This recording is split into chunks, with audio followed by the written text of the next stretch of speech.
మనం ఆటిజం మామూలుగా పిల్లలకు అనుకుంటాం కానీ మనందరిలోనూ ఆటిజం ఉంటుందండి. బట్ మనం హైడ్ చేసేస్తాం. వీ నో సోషల్గా ఉన్నప్పుడు మనం ఎలా ఉండాలి అనేది తెలుసు. మనం ప్రైవసీ ఉన్నప్పుడు దాన్ని చూపిస్తూ ఉంటాం.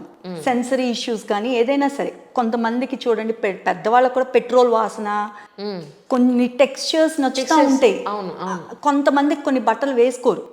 అవన్నీ కూడా సెన్సరీ ఇష్యూస్ అన్ని ఆటిజంకి కొంత రిలేటెడ్ అవుతాయి.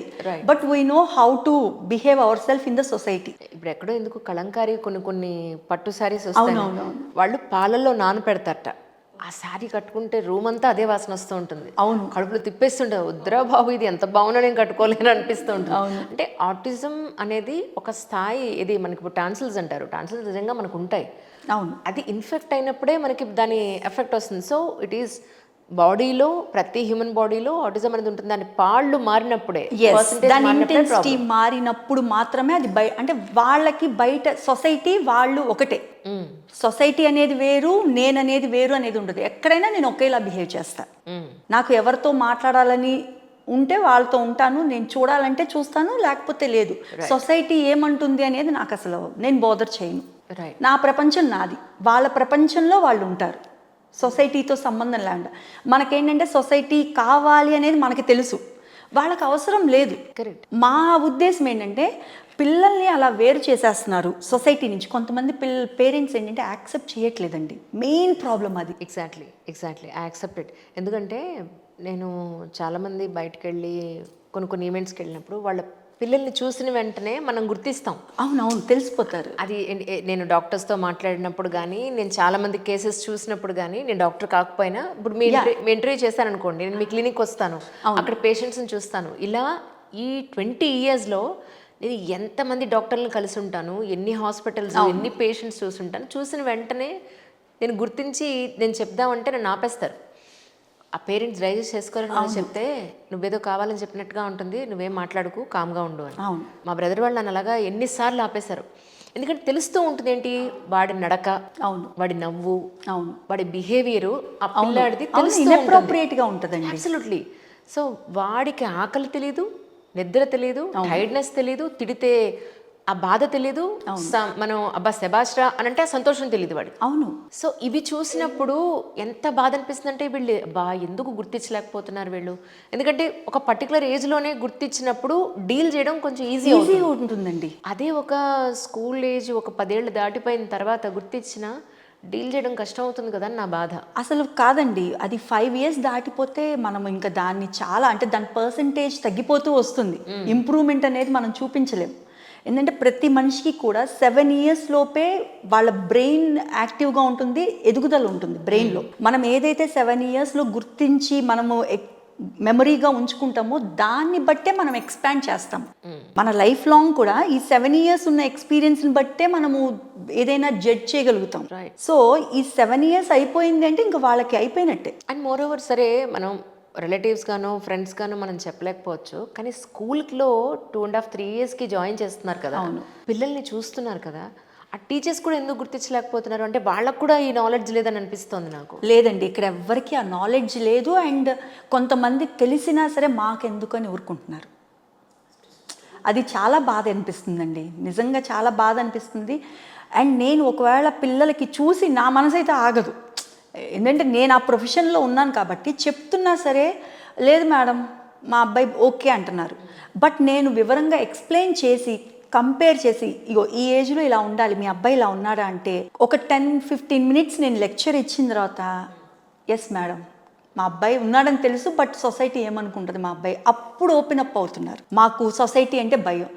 అరే మీరు సొసైటీ గురించి ఆలోచించండి, బట్ మీ అబ్బాయికి ద్రోహం చేసిన వాళ్ళు అవుతారు. ఇప్పుడు వాడికి సరైన ట్రీట్మెంట్, వాడికి రైట్ కదా, వాడికి ఏం కావాలో వాడి రైట్, అది మనం ట్రీట్మెంట్ ఇవ్వటం అనేది.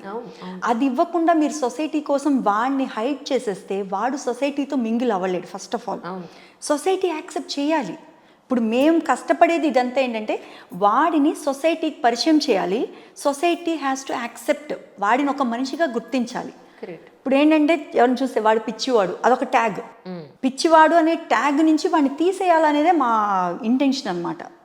మా ఏబిఏ అనేది దానికోసమే మేము పోరాటం చేస్తున్నాము.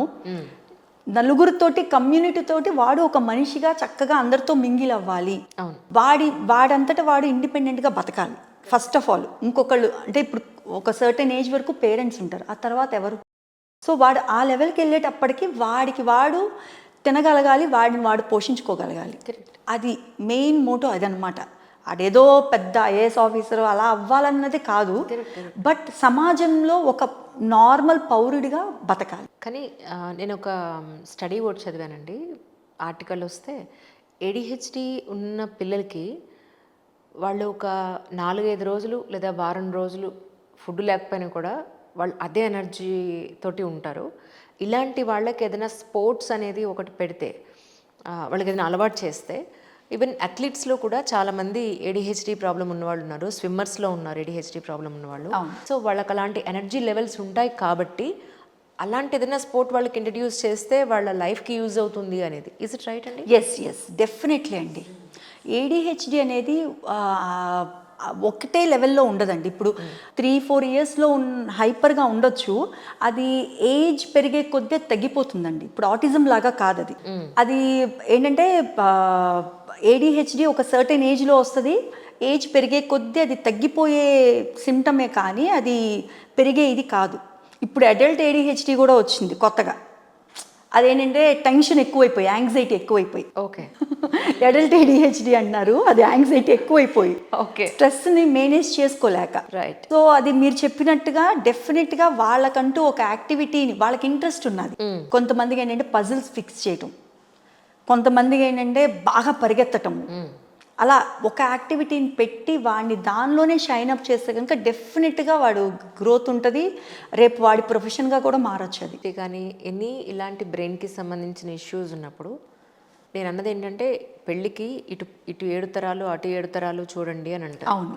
అంటే ఇప్పుడు ఏం లేదనుకోండి, బట్ ఒకానొకప్పుడు అనేవాళ్ళు. ఈవెన్ నా పెళ్ళి అప్పుడు కూడా డిగ్రీ సెకండ్ ఇయర్లో నాకు పెళ్ళైనప్పుడు కూడా మా అత్తగారు మీ వాళ్ళలో ఎవరైనా ఇలా మెంటల్ ఇష్యూస్ ఉన్న వాళ్ళు ఉన్నారా అని అడిగారు.